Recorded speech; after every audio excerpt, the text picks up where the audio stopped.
Dans cette vidéo, on va voir 10 fonctionnalités que Fortnite devrait ajouter et voler dans d'autres jeux pour les mettre sur Fortnite.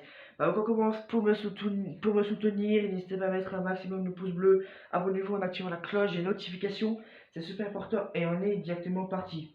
Alors, pour commencer, la fonctionnalité, le principe des cartes.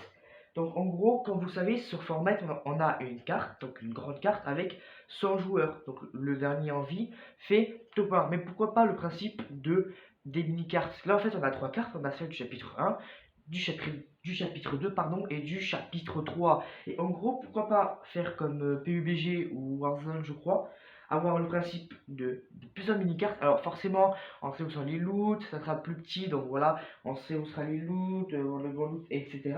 On sait où sera les ennemis, mais au moins, c'est une fonctionnalité qui pourrait changer et qui pourrait avoir tout simplement une grosse place euh, dans le jeu. Ensuite, la tempête. Alors, dans certains jeux comme Warzone, donc là je vous dis, là Warzone ils vont prendre cher, Fortnite ils vont tout copier. Non, je rigole. En vrai, Warzone, comme vous savez, quand on est fait de la tempête, on a en fait un principe de masque à gaz qui nous permet fait toutes les 2-3 minutes dans la zone de respirer, genre toutes les 10-15 secondes. Et en fait, ça peut être grave utile si par exemple on finit d'un combat dans la zone et qu'on ne veut pas prendre de dégâts, on peut avoir le masque à gaz pour pouvoir se looter, se, se shield, etc.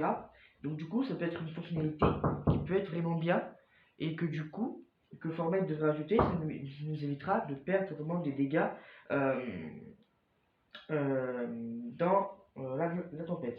Ensuite, le principe de Overwatch. En fait, ça nous permettra d'acheter des anciens items. Beaucoup de joueurs n'ont simplement pas la possibilité d'acheter des skins rares ou des items.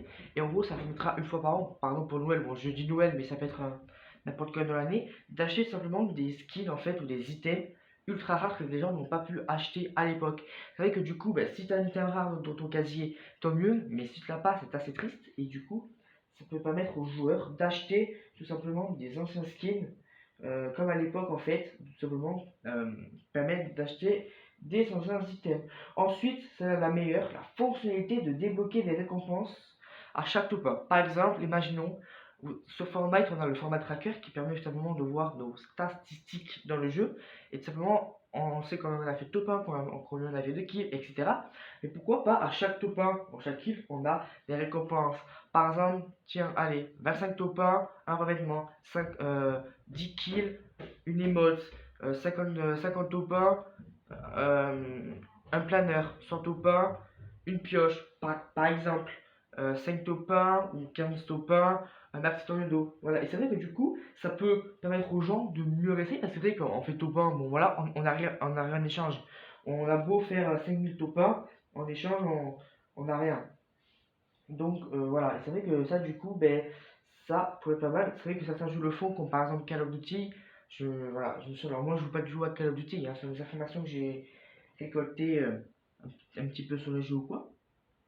Mais c'est vrai que du coup, ben, ça peut être très important. Ensuite, la fonctionnalité de Kill Game. Alors en fait, enregistrera tous les plus beaux kills. Par exemple, dans la game, nous des fois, on n'a pas la possibilité de savoir quand est-ce qu'on a fait un beau kill, à part le rediffusion. Mais par exemple, on game, à la fin de la game, par exemple, il est projeté. Bon, ça, je pense que ça serait un petit peu compliqué. Comme par exemple, ça, c'est dans Apex, Warzone, Call of Duty.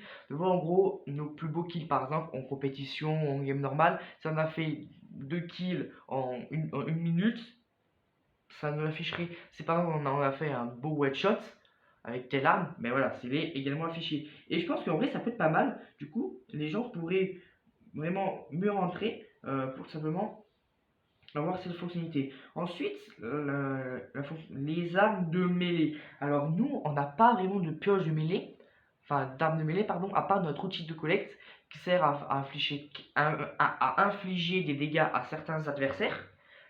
22 dégâts, ils servent aussi à farmer et à casser des structures, casser des constructions et des bulles, etc. Mais les armes mêlées, par exemple, dans Call of Duty, on a par exemple le couteau. Donc pourquoi pas Fortnite ajouter un couteau qui lance ou on s'approche avec un coup de couteau, ce serait vraiment pas mal. Mais bon, c'est pas arrivé.